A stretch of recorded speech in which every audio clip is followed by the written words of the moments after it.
Bonjour à tous, merci d'être présents avec nous aujourd'hui. Pour info, ce webinaire est enregistré, vous pourrez le revoir au besoin. Pour ce qui en est de la caméra et de votre micro, vous êtes libre de les ouvrir ou non, c'est vraiment selon votre aisance. Pour les questions, elles pourront être posées à la fin de la présentation, donc soit directement au micro ou alors dans le chat.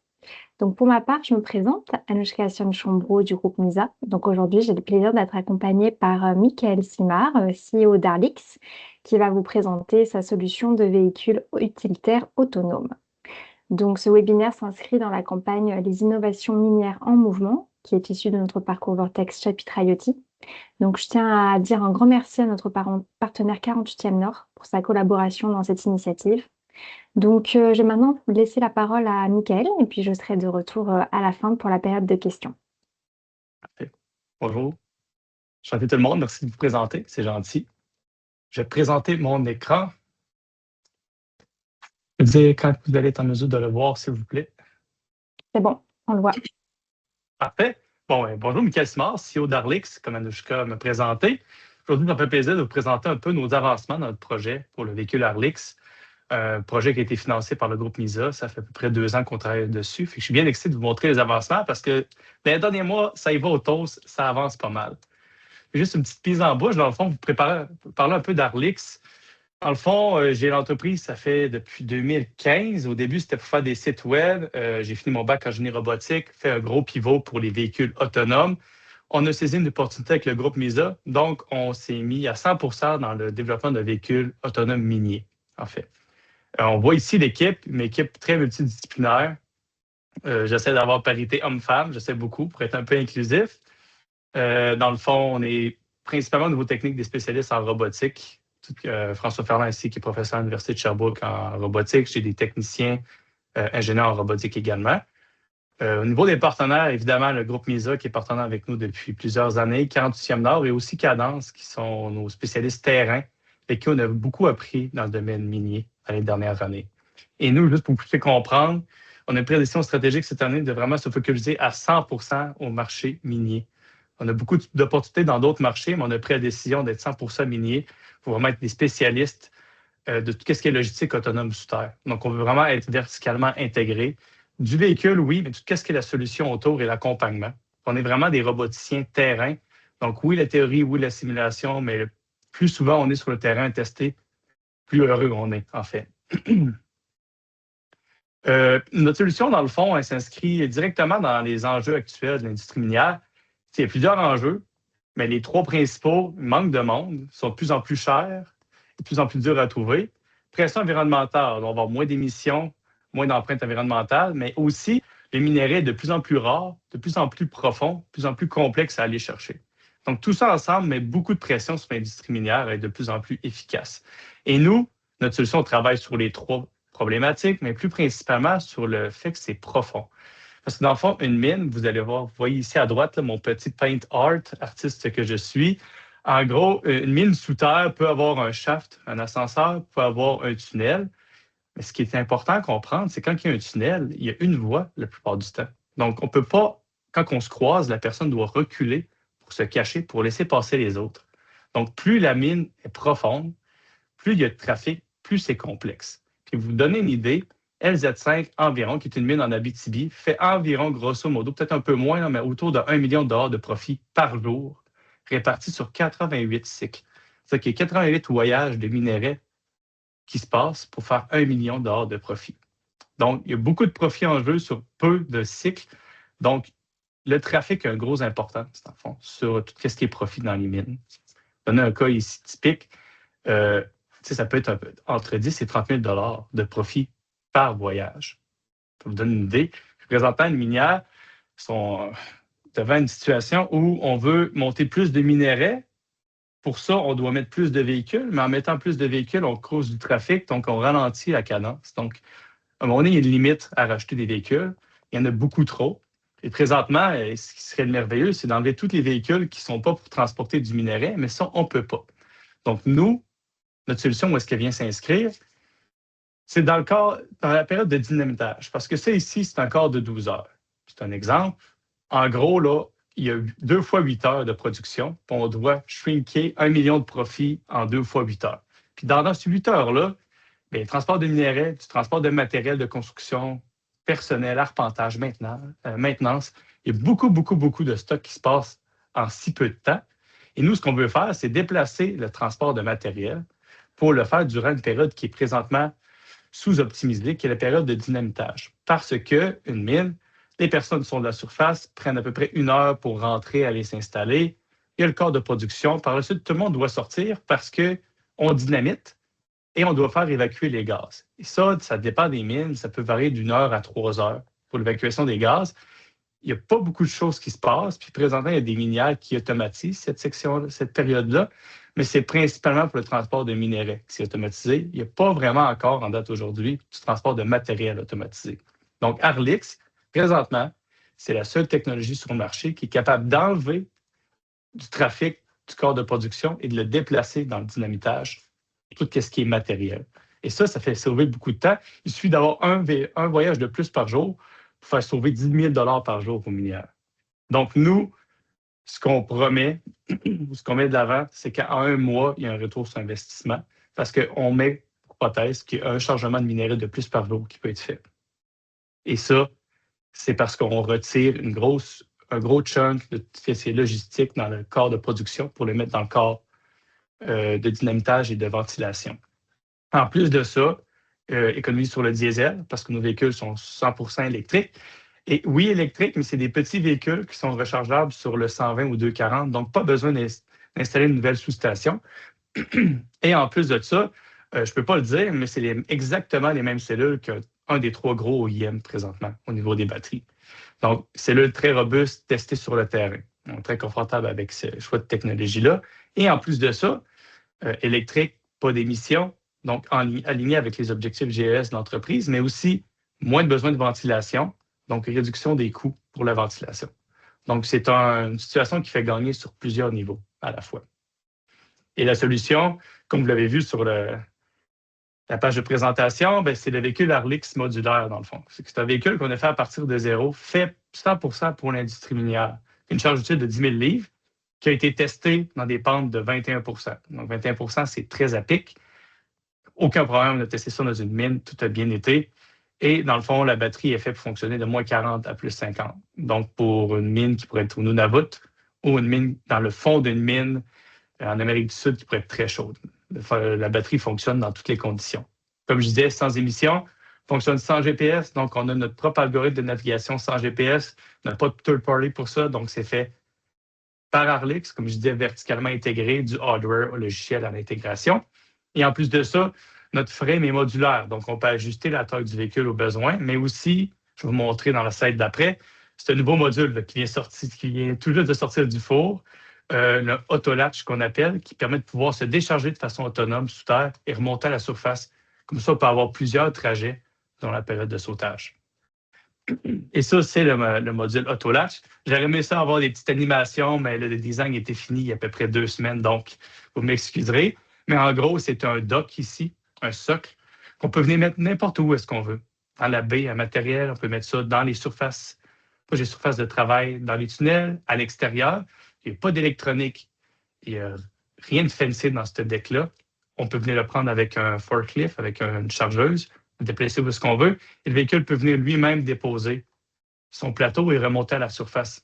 Donc, c'est une solution qui est peu coûteuse, qui rend le véhicule 100% automatisé. Et on a un dépôt provisoire déposé sur ce système, en fait. Et comment ça s'inscrit, dans le fond, dans les processus? On peut voir ici, en gros, j'ai divisé ça en période réellement autonome et semi-autonome. Parce que présentement, dans l'industrie, quand on dit autonome, on veut rendre tout autonome à 100%. Mais dans un véhicule de ce genre-là, qui passe 90% de son temps à descendre la rampe ou à le remonter, ça ne sert à rien au day one, là, aujourd'hui, que ça soit 100% autonome. Donc, nous, on focus à ce qu'il soit autonome quand il se dirige vers la baie matérielle en descendant ou quand il se dirige vers la surface. Le reste, pour l'instant, va être de la téléopération semi-autonome et avec les mois, avec les avancements, on va devenir de plus en plus autonome. Et en toute transparence, dans les prochaines semaines, on va focaliser sur le docking autonome. Donc, tout ce qui nécessite du peaufinement ou des les manœuvres qui sont plus fines vont être automatisées. Ça, c'est le processus qu'on suggère. Donc, en gros, il y a un dock à la surface, un socle avec un deck par-dessus. Les opérateurs peuvent venir charger le matériel, mettre les sangles, sécuriser tout ça et attendre. Le véhicule va venir se charger automatiquement sur le plateau à la surface, va descendre dans la balle matérielle, se décharger, va pouvoir en prendre un vide à droite ou à gauche et remonter à la surface avec cela. Donc, c'est vraiment, à notre humble avis, c'est un quick win pour l'industrie minière. On ne s'en fâche pas d'un flot du tapis. On a une solution qui est autonome. Où est-ce que ça compte vraiment, en fait? Et un autre élément qui est important, je crois, pour Arlix, c'est que nous, on focalise vraiment à avoir un véhicule qui est le plus petit possible et le plus performant possible. On s'est fait souvent dire, ah, votre véhicule pourrait être plus gros, avoir plus de capacité, mais nous, on veut aller vers, on aide les minières à aller vers des plus petits véhicules. Parce qu'à notre avis, il y a des très gros véhicules parce qu'on veut être efficace avec les êtres humains qu'on emploie, qui est une ressource qui coûte très cher. Si on est autonome, pourquoi avoir des énormes véhicules pour faire le travail? Ici, c'est un exemple qui est juste un exemple parmi tant d'autres. Distance de freinage estimée, ce n'est pas important le nombre de mètres. Ce qui est important, c'est la relation, la comparaison entre les véhicules. Ça peut faire une différence entre la vie et la mort, une distance de véhicule entre des véhicules comme ça. Donc, si un jour, on va aller vers la mine autonome, c'est sûr qu'il va y avoir de la collaboration humain-machine un jour ou l'autre, ou au moins un véhicule conduit par un humain et un véhicule autonome. Donc, pour limiter les risques, aller vers une solution comme Arlix, on l'a testé dans une vraie mine avec des vraies charges. On a marqué 1 mètre, mais c'est une affaire comme 20 ou 30 centimètres. Donc, c'est très sécuritaire. Pas dire que les autres ne le sont pas, mais si on veut avoir de la collaboration humain-machine ou limiter les risques, avoir une machine qui est plus lente, plus légère, à notre avis, est la solution pour l'avenir. Ça fait un peu aussi écho à comment nous, on se positionne dans le marché, parce qu'on ne veut pas venir faire compétition aux gros OEM comme CAT, Sandvik et Epiroc, on va venir les complémenter. Donc, comme eux, notre type de travail que j'appelle, on est actif. Donc, on ne monitore pas l'environnement, on ne fait pas d'inspection, on déplace du matériel pour de vrai, comme les gros OEM. Nous, évidemment, on est une start-up, mais nous, les besoins clients sont à la base de tout ce qu'on fait. Donc, on veut vraiment écouter le client le plus possible. Par la suite, on est intégré verticalement. Donc, on fait 100% tout chez Arlix. Oui, les gros OEM peuvent dire qu'ils font tout, mais c'est souvent par acquisition avec des intégrations qui sont plus lentes. Donc, nous, on essaie d'être très lean dans les features qu'on développe, en faire moins, mais que ce soit très tailored, très basé sur les besoins des clients, en fait. Et nous, finalement, on est vraiment agnostique. On peut s'intégrer à n'importe quelle technologie. Toute l'architecture logicielle, mécanique, électrique a été faite pour être agnostique. Donc, n'importe quel gros OEM nous approche pour collaborer, c'est prêt. Tout est fait pour ça. Au niveau du roadmap ou de notre planification stratégique, si je peux dire, en gros, on fait tout ce qu'il est, c'est en anglais, vous m'excuserez. On a le module pour le transport de matériel présentement, qui est le deck. Par contre, on discute déjà activement avec des minières pour faire un module pour combattre les incendies. Parce que quand il y a un incendie sous terre, il y a avec des humains, c'est complexe. Il y a avec un robot, avec une lance qui le suit, ça a quand même ses limites. Donc, nous, on développe un système qui est autonome, pas besoin d'eau externe. On peut aller combattre les incendies sous terre. Par la suite, tout ce qui est prévention de la poussière, parce que présentement, il y a des véhicules avec des réservoirs d'eau qui se promènent dans la rampe pour empêcher qu'il y ait trop de poussière. Sinon, le end goal, je vous le dis tout de suite, c'est qu'on veut transporter du minerai un jour. Oui, c'est quand même un objectif qui est gros, mais nous, on croit que pour le même montant monétaire d'acheter un véhicule à 3 millions de dollars, on peut acheter plusieurs véhicules Arlix, avoir la même productivité, mais tu peux avoir tes tunnels plus petits, ta moins besoin de ventilation, plus sécuritaire, moins complexe à entretenir. Parce que je ne l'ai pas dit, mais notre véhicule n'a pas de direction, pas de suspension, pas d'hydraulique. Donc, la seule chose qu'on doit faire pour maintenir le véhicule, c'est changer l'huile dans les boîtes d'engrenage et c'est tout. Donc, c'est un véhicule qui est très, très, très facile à entretenir, si je peux dire. Au niveau de la plateforme en soi, vous avez vu, dans le fond, je l'ai montré tout ce qui est le frame. Donc, c'est modulaire. Le deck aussi. On est en train de discuter pour une version hybride, donc avoir un moteur au diesel sur le véhicule. C'est en discussion présentement. Donc, des mines comme Raglan qui ont des difficultés avec tout ce qui est batterie ou les mines qui ne sont pas prêtes à avoir des batteries, il y a possibilité de négocier et de parler pour pouvoir avoir un véhicule à essence ou hybride. Au niveau d'autonomie, comme je disais, La téléopération, dans le fond, c'est fonctionnel. On va tester avec notre partenaire à la ronde, LZ5, dans 3 semaines. Par la suite, on embarque sur le mode semi-autonomie qui fonctionne au niveau simulation.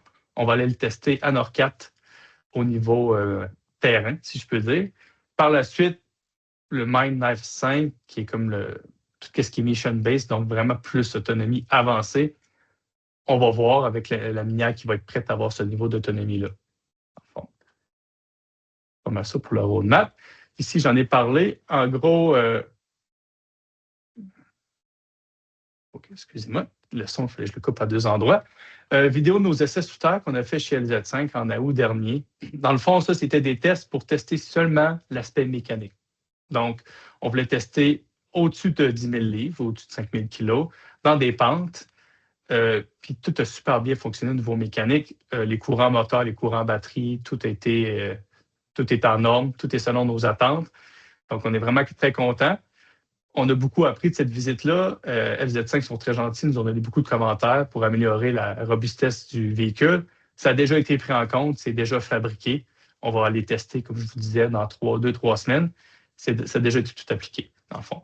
En gros, dans le 3e déploiement chez LZ5, on va tester la téléopération et notre nouveau module de deck qui se latch on latch. Dans le fond, c'est en fabrication à l'heure où est-ce qu'on se parle. Par la suite, on aimerait pouvoir discuter avec un grand IM pour pouvoir s'intégrer à leur solution autonome. Je ne cacherai pas que c'est difficile, mais c'est dans les objectifs. Et on a regardé au niveau technique, c'est faisable. Sinon, on est en train de discuter avec quelques mines pour des projets pilotes. Ça fait un peu encore une fois écho ici aux prochaines étapes d'Arlix. Là, vous l'avez vu en primeur aujourd'hui, mais dans le fond, on lance notre module Autolatch dans les prochaines semaines. On a aussi une nouvelle version du véhicule que vous n'avez pas vue, qui est drôlement améliorée.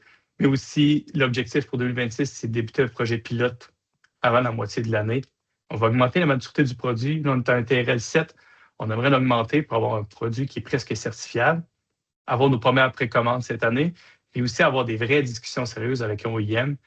Pas des discussions en surface, on veut discuter vraiment techniquement comment s'intégrer à un automine de ce monde, par exemple, pour pouvoir être intégré dans des mines qui ont de l'automine entre les corps de travail. Sinon, 2027, on veut être vraiment intégré avec un grand OEM, pas seulement en discussion. On aimerait aussi avoir des prototypes de tests pour le module de transport de minerais, puis tester sous terre, en fait. Ça fait pas mal de tour. Je ne sais pas si j'étais dans mon temps. Ben oui, 19 minutes. Parfait, parfait, Mickaël.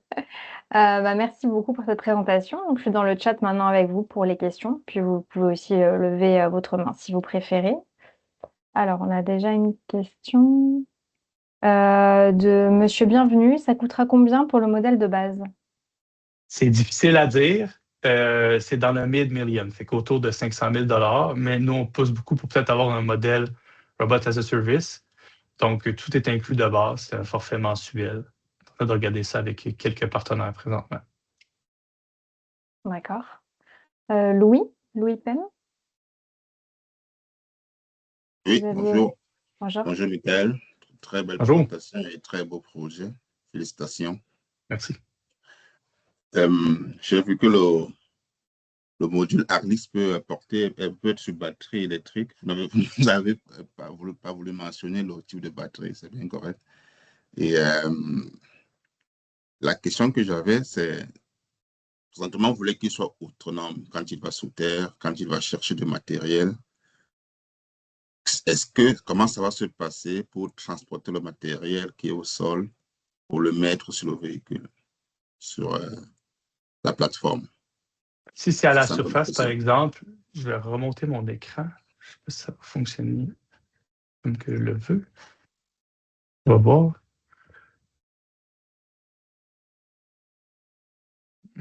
Bon, OK. Ce module-là ici. En gros, ce socle ici, le socle en métal, va être installé à la surface ou dans les baies à matériel.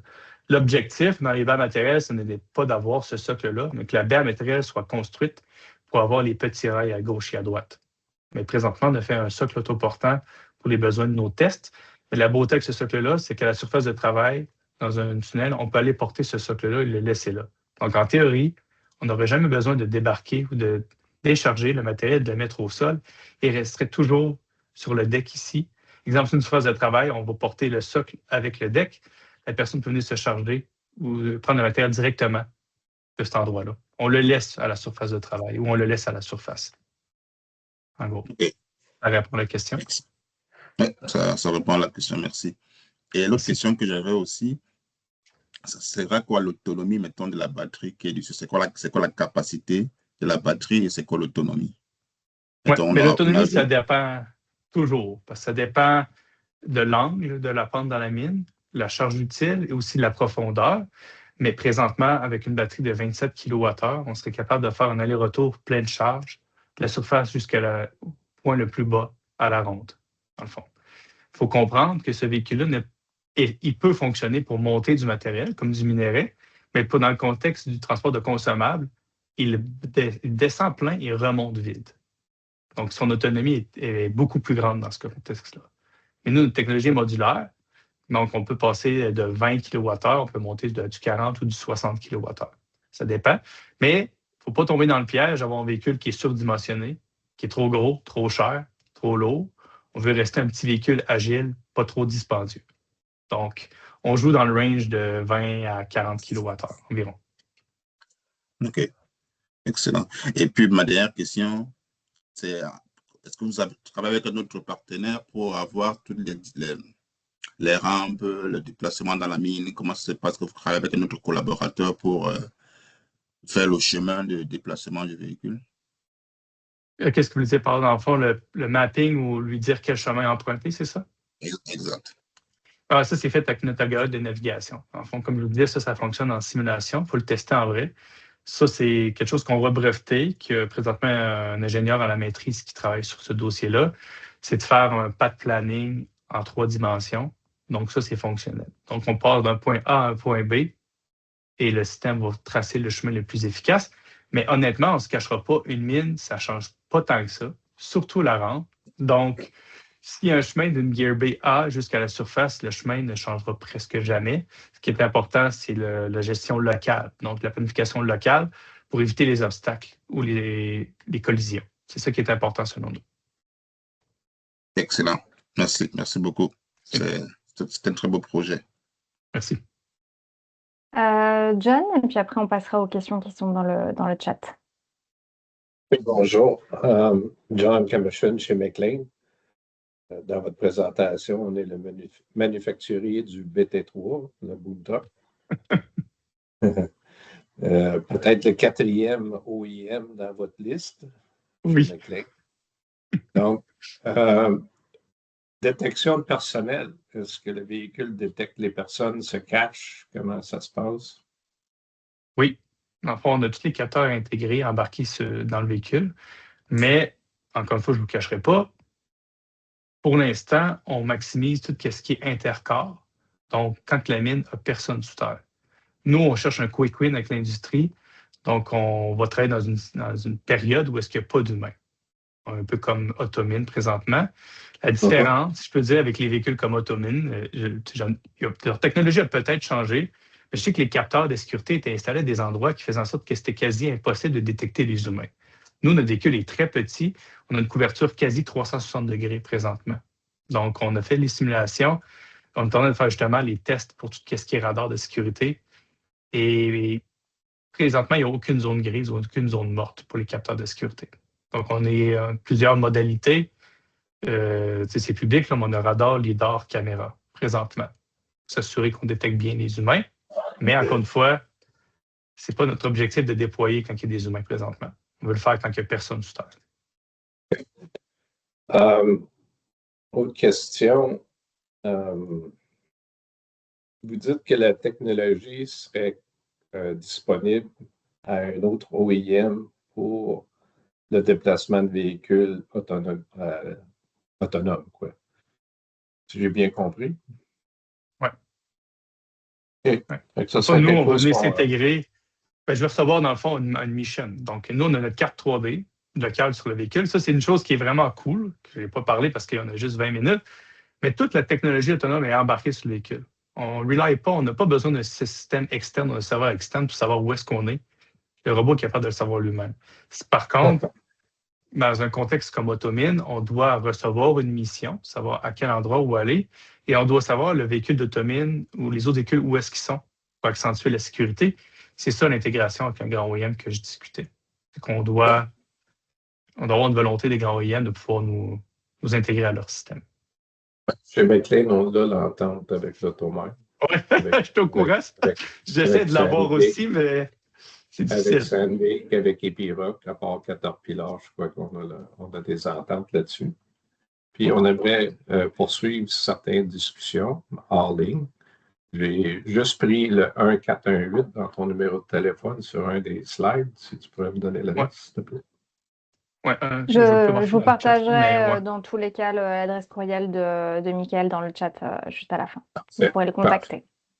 Merci. Merci. Je vais juste, François, avant de vous donner la parole, il y avait quelques petites questions dans le chat. Donc la première, c'était de Hélène Filion, qui demande si c'est pertinent pour une mine en surface. Et bonjour Hélène, ça s'en vient, ça fait un petit bout. On croit que oui, mais nous, étant une start-up, on se bootstrap et développer du hardware, c'est très coûteux. On a décidé d'être sniper dans l'approche qu'on a. Donc, c'est vraiment déplacement de matériel sous terre, mais on a pensé à la plateforme pour une utilisation à la surface. On a discuté avec quelques mines en Australie concernant l'application potentielle. L'idée qui est venue, vite comme ça, c'était de transporter les pièces de réparation. Donc, un humain, avec son camion sur le site, a besoin d'un pneu, par exemple, ou d'une pièce. Au lieu de retourner, de revenir, il pourrait juste appeler le robot. Et le robot vient porter le pneu, en fait. Ça, c'est l'application qu'on sait pour la surface. Mais en toute transparence, on n'a pas activement recherché ce marché parce qu'on se focalise sur les mines sous terre pour l'instant. Parfait, merci. Merci. Ensuite, nous avons une question de monsieur, j'imagine, Lebray, qui demande si vous avez testé cela en ambiance radioactive comme Cigar Lake. Non, pas du tout. On a discuté avec des personnes qui pourraient utiliser la plateforme dans des centrales nucléaires, mais pas plus que ça. C'est juste au niveau d'idéation présentement. D'accord. Et enfin, dernière question dans le chat de la part de Arthur sur Osamit qui demande quel principal défi technique avez-vous dû faire face et résoudre pendant la conception qui devrait vous permettre de passer les premiers tests terrain? En gros, on fait un type de véhicule qui n'a jamais vraiment existé. Donc, on se retrouve à la frontière entre de la robotique nouveau genre et l'industrie manufacturière, mettons pour les composantes industrielles, qui ne sont pas habitués de faire des systèmes comme ça. Donc, chercher les composantes, les intégrer, les designer, ça a vraiment été complexe. Et c'est surtout aussi qu'on n'a pas de suspension, pas de direction, un mode skid steer. Donc, un skid steer, c'est difficile pour le châssis de résister à ça. Donc, on a des partenaires qui nous ont aidés à dimensionner le châssis. Ça a été compliqué. Mais on est vraiment content de cette édition-là parce que là, on a pas mal moins d'entretien à faire. C'est moins coûteux. Donc, c'est ça. Ça a été on avait la conviction que c'était la bonne décision, mais il a fallu nager à contre-courant dans nos décisions techniques pendant un certain moment. Mais là, ça commence à payer. Très bien. Merci, Mike. Bravo pour tout. Merci. François, désolé pour l'attente. Je vous en prie. Pas de problème, merci. François Gagnon, compagnie Mobius Électronique. J'ai vu que dans votre stratégie, vous êtes pas mal intégré verticalement. Vous avez parlé de simulation. Est-ce que vous faites votre propre outil de simulation ou vous utilisez des outils, comme on dit, off the shelf pour ça? On n'a pas le luxe de prendre de faire notre propre simulateur. Présentement, tout le monde le sait, dans le domaine de la robotique, Gazebo, qui est un peu la référence, ça a ses limites pour la simulation physique. On regarde avec d'autres simulateurs présentement sur le marché commerciaux qui existent. Mais moi, un peu comme le Norlab, qui est un laboratoire de recherche à Québec en navigation autonome, la simulation, ça a ses limites. Être capable de... Il y a un bouquin, ça d'épais, pour simuler relation aux pneus sol des véhicules de course. C'est extrême, la complexité de la simulation. Donc oui, on peut tester dans la simulation, mais je préfère tester dans une vraie mine. C'est là où est-ce que ça brise. C'est là où est-ce qu'on apprend vraiment. Donc, Intéressant, merci. Puis au niveau de justement ce qui roule, vos algorithmes de navigation, est-ce que vous faites de quoi d'hybride? Dans le fond, vous faites une partie de l'électronique, mais vous intégrez aussi pas mal de choses off the shelf ou c'est tout fait aussi à l'interne? Nous, pour que ça soit certifiable, le plus robuste possible, notre motto, c'était de faire aucun PCB. Donc, on ne fait OK. aucun composant électronique. Ça va avoir l'air simpliste de dire ça comme ça, mais on est des intégrateurs, mais un peu comme un grand manufacturier. Je veux dire, le complexe, c'est designer le châssis, le frame, dimensionner tout ça, l'assembler, la chaîne de production, la chaîne d'approvisionnement, c'est ça qui est complexe. Là, on le vit présentement. On va bientôt annoncer une entente stratégique avec un supplier de batteries. Mais tu sais, quand tu as un 4 à 5 mois de lead time pour des batteries, il faut que tu sources tes composantes en avance, dans le fond. C'est là la complexité. Mais c'est ça. C'est pour ça que notre véhicule, on le garde le plus simple possible pour être une entreprise solide, avoir des véhicules robustes. Une fois que ça va être fait, on va commencer à avoir plus de features. Ben, merci, puis félicitations, Merci. vraiment un beau projet. C'est gentil, merci. Julie Fortin-Morin? Oui, bonjour. Premièrement, félicitations, Michael, pour la présentation. Là, c'est très clair, très pertinent. Moi, je suis directrice du commerce international chez Exportation et Développement Canada. Et donc, j'aimerais un peu rebondir là, sur la conversation que vous venez d'avoir avec John de McLean. J'aimerais pouvoir discuter avec vous d'une potentielle opportunité de collaboration, de développement, d'implantation au Chili. Est-ce que c'est un marché trop loin pour vous dans la stratégie actuelle ou il y aurait de l'ouverture? Il y a de l'ouverture. Je peux dire pour tout le monde, là, les gros marchés, qu'est-ce qui est Canada, Australie, Afrique du Sud, mais le Chili. Donc, nous, on vise cette année en pré-commercialisation pour l'Australie, mais le Chili est vraiment pas loin de l'Australie. Fait que je suis vraiment intéressé à discuter de ça. Parfait, je vais entrer en contact avec vous, avec notre équipe. Merci. Et est-ce que vous allez être au PDAC en mars? C'est ce dilemme interne que j'ai depuis quelques jours parce que dans le fond, je veux maximiser les chances de succès de nos tests début mars et PDAC est début mars. Exact. Donc, je ne sais pas encore. Je dois prendre la décision stratégique. C'est pas fait. Pas de problème. Puis, est-ce que vous êtes basé à Québec ou? Oui, on est basé à Québec. Là, Parfait. je me suis rendu compte sur Google Maps, on a l'air d'être sur Voir-Charret, là, mais on a 3200 pieds carrés dans l'espace industriel. Et là, on vient de signer, dans le fond, un gros espace pour notre usine dans un autre quartier à Québec. Donc, pour avoir de l'espace pour faire des véhicules en plus grande quantité. Excellent. Je suis à Québec aussi, donc on pourrait même se Bon, rencontrer on a café. ici. Excellent. Super. Merci, Merci. Michael. Est-ce qu'il y a d'autres questions? Des commentaires constructifs aussi. Hein. C'est des choses qui n'étaient pas claires. Toujours à la recherche de pouvoir m'améliorer. Oh, Marc Marc, Tremblay? bonjour.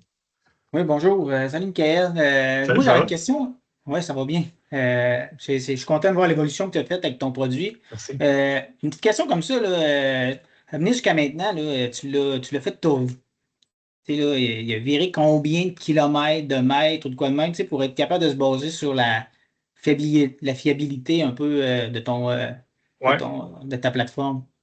Faudrait que je regarde les chiffres, mais honnêtement, les Ressources Canada sont venus avec nous à LZ5 pour tester. On a testé à l'extérieur plusieurs kilomètres, mais je ne vous cacherai pas, là, exemple, on a un PO aujourd'hui pour une commande. On va faire, comme je disais, faire monter la maturité du véhicule, faire des grosses simulations en fatigue.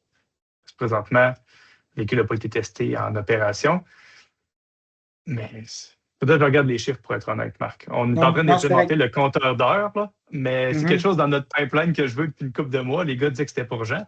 Puis là, aujourd'hui, j'ai la preuve que ça l'était. Yes. Non, c'est rien que parce que c'est une des choses qu'on regarde aussi, là, la maturité.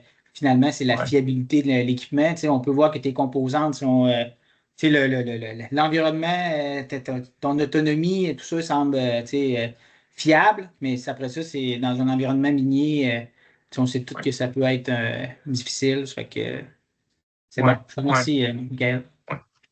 Mais ça, juste pour faire rebondir là-dessus, on a du travail à faire. On partait de zéro. Hein. Il y a 2 ans, il y avait une feuille blanche seulement. Là, on a fait un véhicule. C'est pour ça qu'on n'a pas de composantes qui ne sont pas off the shelf. On prend toutes des composantes qui sont déjà utilisées dans le militaire ou dans le minier. Donc, gearbox, batterie, pneus. capteurs. Donc, on se donne les meilleures chances pour pas que ça brise. Donc, ouais.